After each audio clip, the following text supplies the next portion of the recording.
Hello, lovelies. Come on in. We are journeying through God's Word. We're on Genesis, in Genesis 19 today. And I've got my Bible, I've got my notes, I've got my extra books, and I've got my tea. So let's dive in. I want to caution you, if you missed the Genesis 18 video, go back and watch it now. That will help you understand what's happening in Genesis 19.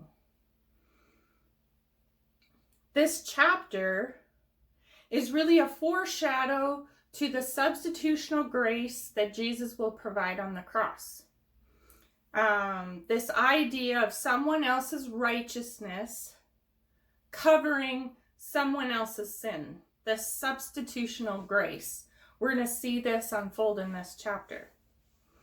To truly understand that that's what's happening, we need to really look at the character of Lot. What is he doing in the city? What is his role in what's happening? So if we look at verse 1, the two angels arrived at Sodom in the evening, and Lot was sitting at the gateway to the city. To understand this, we need to understand the setting. So the gateway of a city at that time, this archaeology book describes that there would have been stone benches around the gateway to the city. This is where leaders of the city would gather and make decisions. This is the archaeology and Bible history book. It says, here it was that legal transactions were carried on. This is exemplified in the making of the marriage contract between Ruth and Boaz from the story of Ruth in the Bible. The gate was the place of public proclamation. It was at the city gate that David waited to hear the news of Absalom, and then he went to the chamber over the gate to weep over him. It was likely the place where prophets made their proclamations. This would have been a place of business, government, where announcements were made for the city. This is a very busy place in the city, and Lot is smack dab in the middle of this. This tells us some things about Lot. It tells us that he's involved in the government and business decisions of the city. It tells us that he was very complacent in trying to make any changes in the city. He did not positively impact the city with any faith that he might have brought from his time with Abraham. He was very involved in the affairs of the city. So he is not in this story. He is not some bystander who was just trying to stay out of the way. He's very much involved in everything that's happening in Sodom. To what degree, we don't exactly know, but we need to be thinking about it from that perspective. Okay. When he saw the angels, he got up to meet them and bowed down with his face to the ground.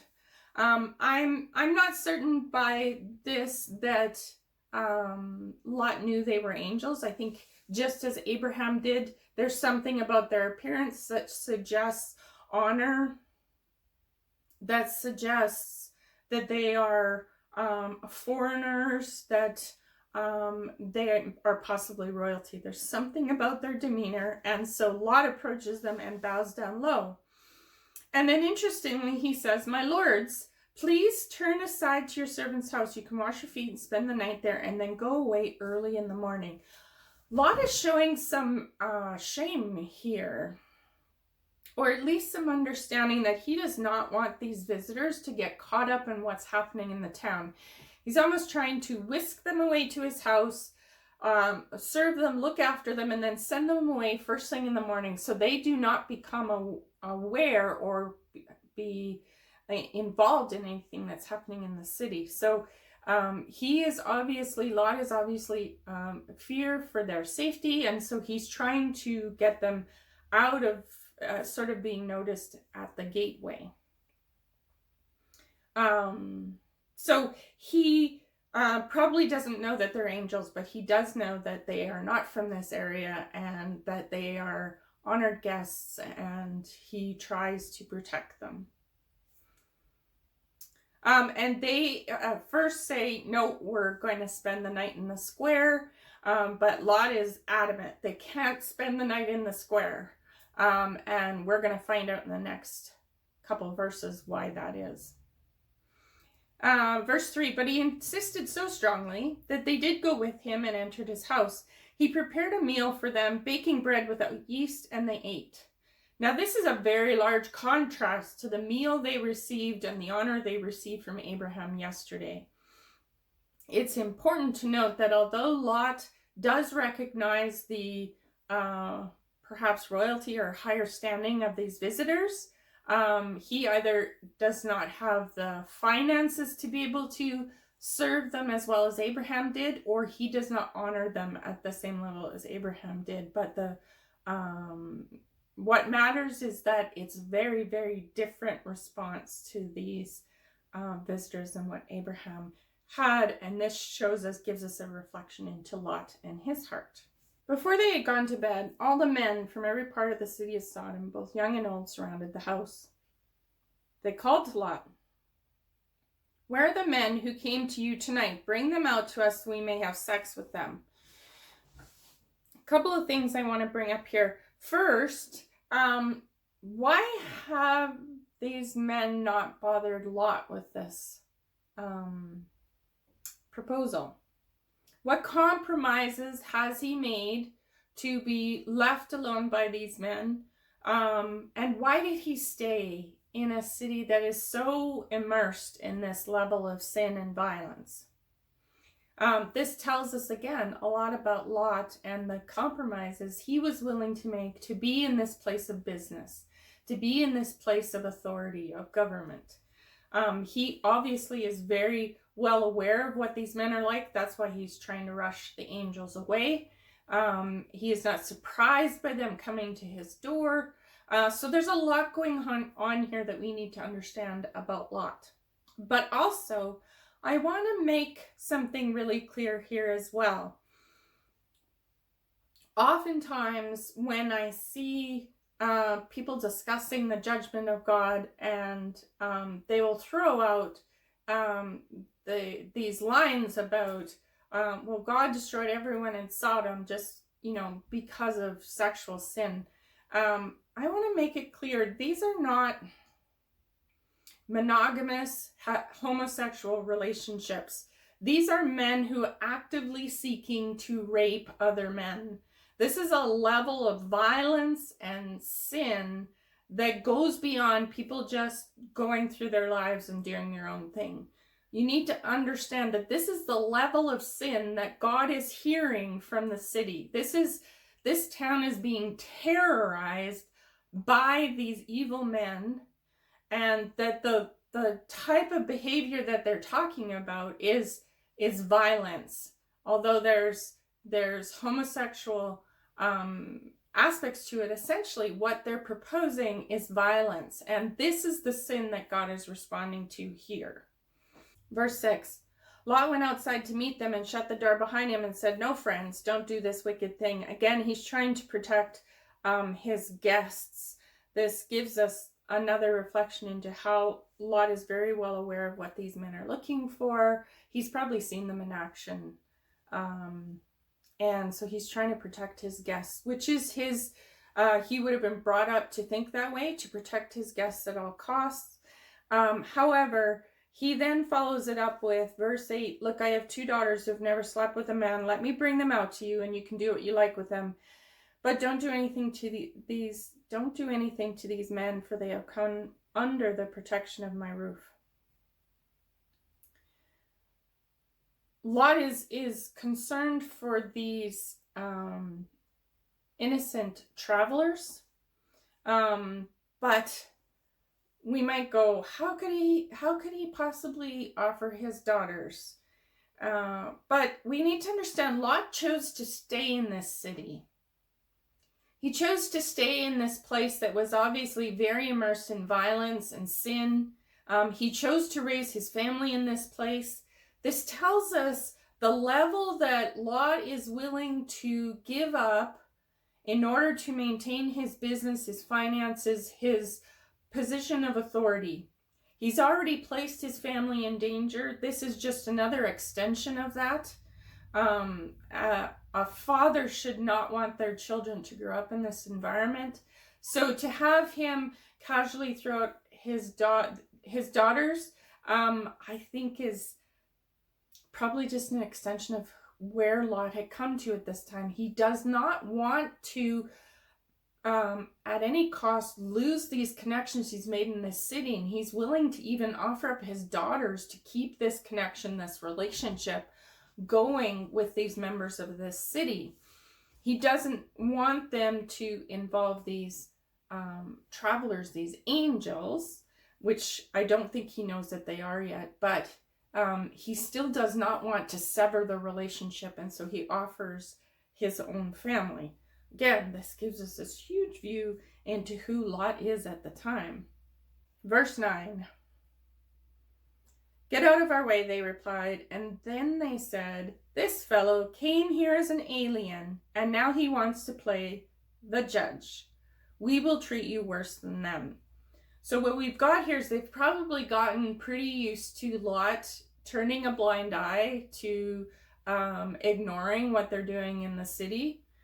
So they thought, we're just going to go to him. He'll let us pass. He will let us in. And when Lot stands up to them, they go to the next step in any abusive relationship, and they push forward and they go, okay, then we're going to hurt you. So he stands up to them, and now they're threatening him. If we go down to verse 10, "But then the men inside reach out and pull Lot back into the house and shut the door.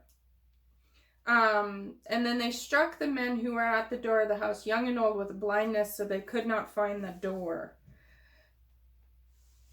I think at this moment, Lot must begin to realize that he is dealing with angels, or at least perhaps a messenger of God. Something, he is aware that there is something supernatural about these visitors because of what they've been able to do, protect him, and now somehow the mob that was at the door is losing their way. They can't find their way through. The two men said to Lot, "Do you have anyone else here, sons-in-laws, daughters, or sons, anyone else in the city who belongs to you? Get them out of here, because we are going to destroy this place. The outcry to the Lord against its people is so great that he has sent us to destroy it." Here is the final judgment of the court case that we saw in Genesis 18. The Lord said he would go have a look and see if the sin was actually as bad as what he was hearing. And the angels have confirmed it. Yes, it is as bad, Lord, as what you had heard. And so they passed the judgment that the Lord gave them to pass here. But they offer Lot and his family a way out. Now we're beginning to see this substitutional grace, because Abraham made this deal with God. If there's even 10 righteous people, will you save the city? And as the angels have discovered, there are no righteous people in this city. But they are still offering grace to Lot and his family, but not because of who Lot is. We've seen this side of Lot that is not righteous. So why would God save him? We're going to keep going into that. Verse 14. "So Lot is now convinced that these visitors are from God, and the judgment is coming from God, and there's no way he can save this. There's no way he's going to save his business. His only option is to try and save his family. So he goes out and speaks to his family and says, 'Hurry, hurry, the Lord is about to destroy the city.'" So again, we now have this confirmation that Lot is aware of who is in his house, and it is the Lord coming to bring judgment. But obviously Lot has not spent a lot of time talking about God to his sons-in-laws, because they think he's joking. They do not take him seriously. They do not afford him any authority over them. This tells us a lot about their relationship and about Lot's relationship with the Lord, that he is not portraying this relationship very well to his family. And so they don't believe him that God is coming, that God has arrived and is bringing judgment.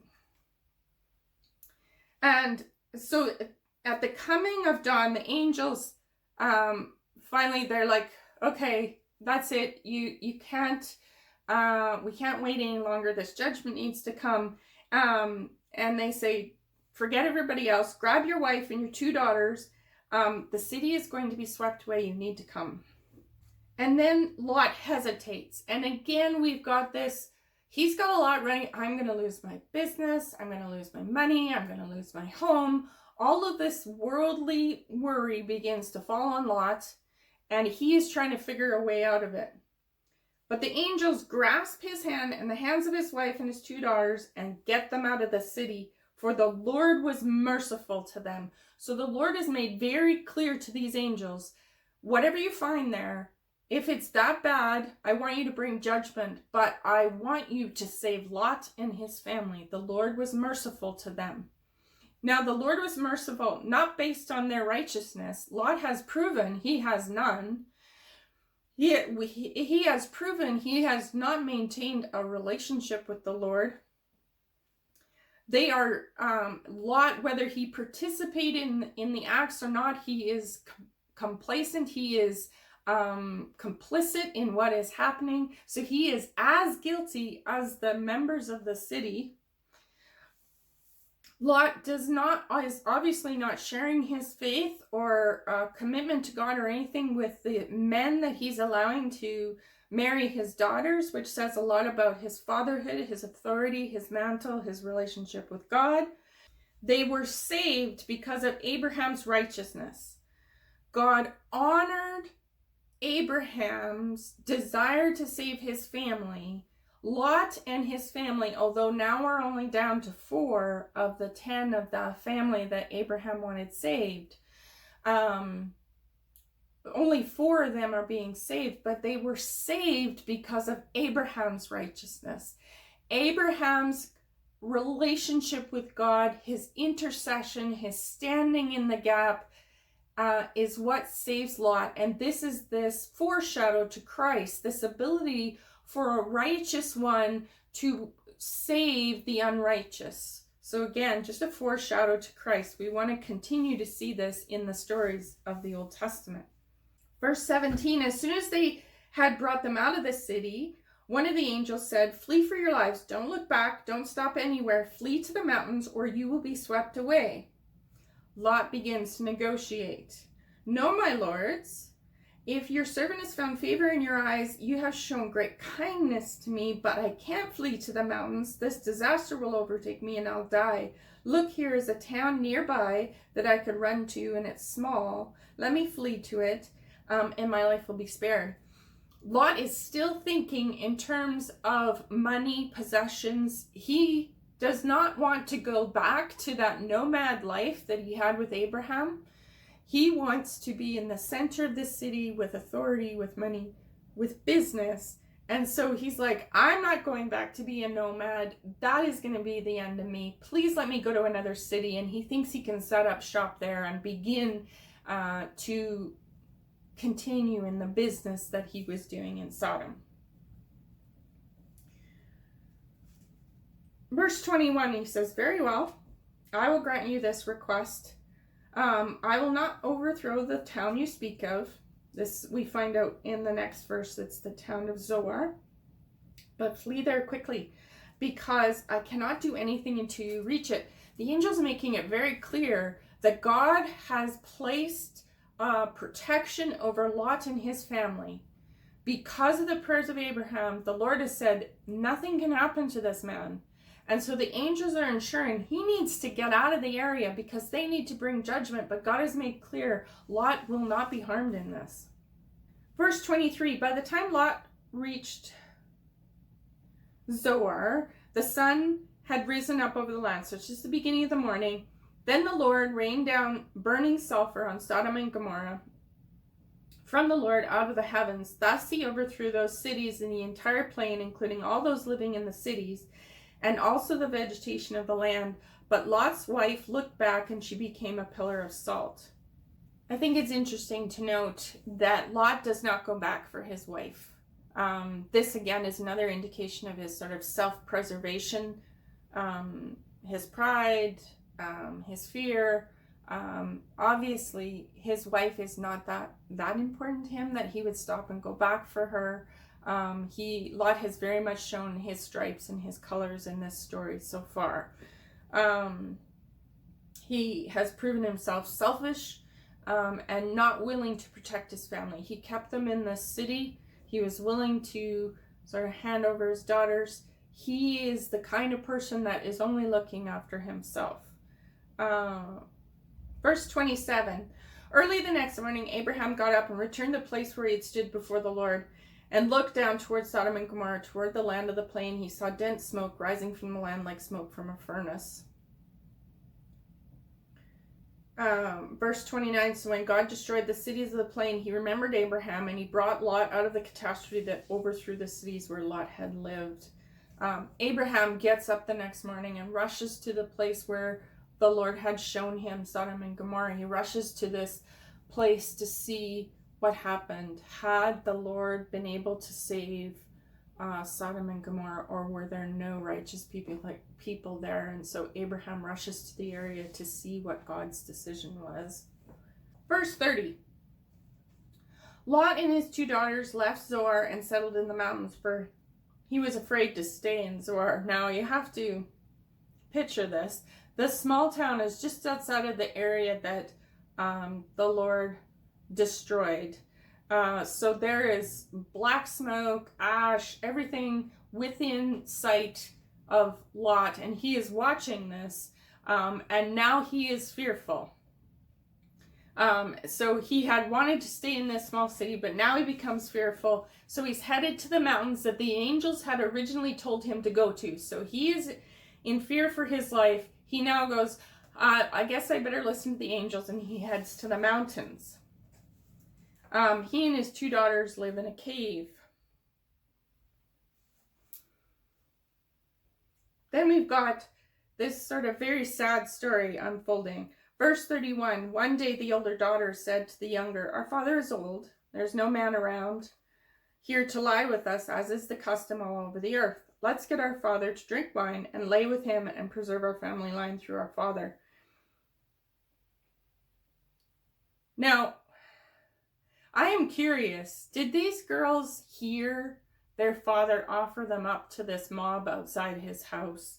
Is this in some way their getting back at him for doing that? Or perhaps maybe these girls weren't as virtuous as the father had thought they were. But there is definitely something sinister happening here. This is a very, very messed up family. This is a very, very broken family on so many levels. The 2 girls plot and commit incest with their father in order to be impregnated and have children. They have obviously been raised so far outside of God's law that they don't even recognize that this is against God's law. Is such a sad end to the story, that God would offer this salvation to this family who really didn't deserve it, who really were at heart just as broken as the rest of the city. But I want you to keep going. I want you to keep reading the rest of this chapter, and we're going to see that despite everything that they've done, God is going to honor his promise with Abraham, and he's going to save this family. Verse 36, so both of Lot's daughters became pregnant by their father. The older daughter had a son. She named him Moab. He is the father of the Moabites today. The younger daughter also had a son, and she named him Ben-Amim, and he is the father of the Amorites today.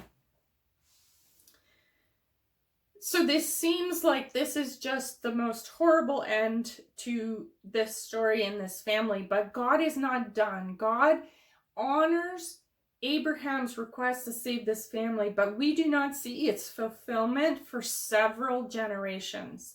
The Moabites and the Ammonites become enemies of the children of God. They become enemies of the Israelites, but If we fast forward to the story of Ruth, what we find out is this.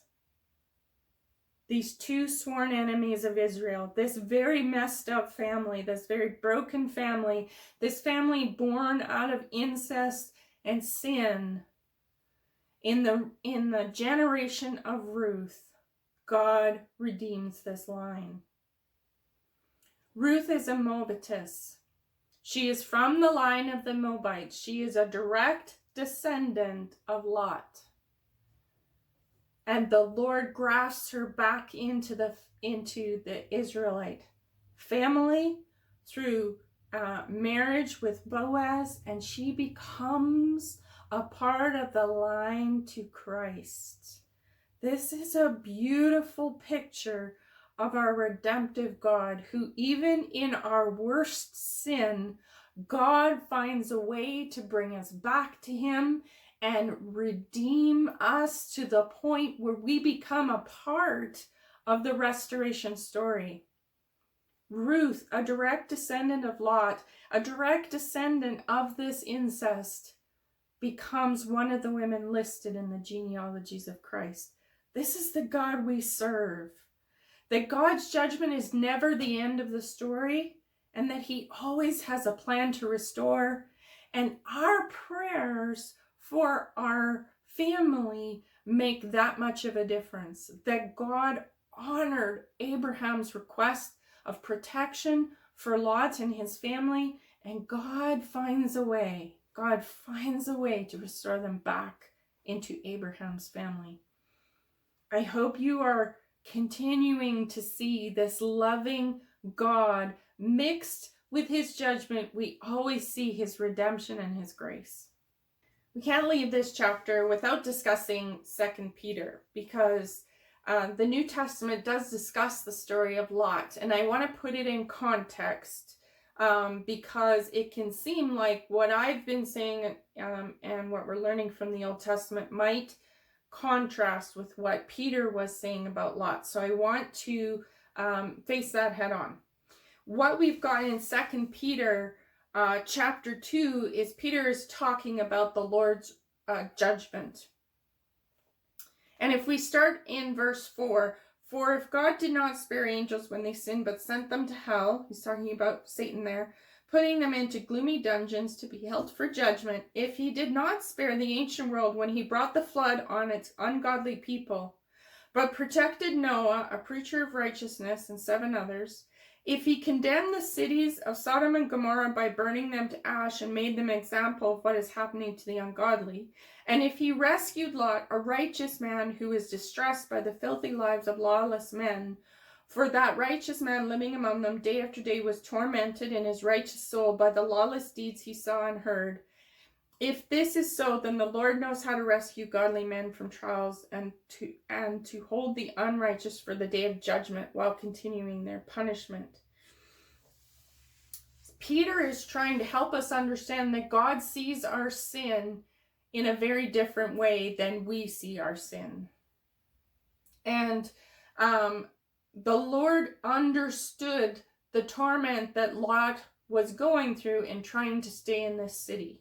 He was a very failed man on a lot of fronts, but the Lord understood his heart in a certain way. He understood Lot at a different level than perhaps the story of Genesis 19 lends to us.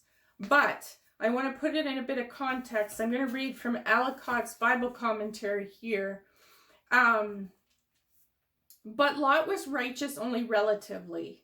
So in 2 Peter 2, it talks about that he was a righteous man. But Lot was righteous only relatively. And though his soul was daily vexed by what he saw, it was not vexed enough to make him quit such evil surroundings and return to healthy, virtuous life of mountains. But the Lord, what Peter reminds us, that the Lord understands that pull, the Lord understands that conflict that Lot was going through. And he understands, although he made all the wrong choices, the Lord saw in his heart that being in this place was hard on him, that it was hard for him to watch this. He was not so the word there, vexed by it, that he makes a change, but it does bother him. And so the Lord recognizes that heart of Lot, that Lot is uncomfortable with sin. And really, that's how we know, if we know who the living God is that we are uncomfortable with sin. The Lord expects us to do something about it, and that's what Lot did not do. So I just wanted to bring that up, because if people can take that out of context and go, well, the New Testament said that Lot was righteous. He's only righteous in the sense that God understood his heart, that he knew what was happening around him was wrong. He just didn't do anything about it. So I still think that he is covered by the righteousness of Abraham, not his own righteousness. So just to help pull that in case you stumbled across that verse and you got confused. So I really hope today helped. Please leave me some questions. This is a big topic, God's judgment and mercy. I hope you're seeing the reflections to Christ, the metaphor or the concept of substitutional grace. You're seeing how God understands our heart even in the worst of situations, and the power of intercessory prayer. I'm just going to pray you out as we go. Father God, I pray for the families who are watching.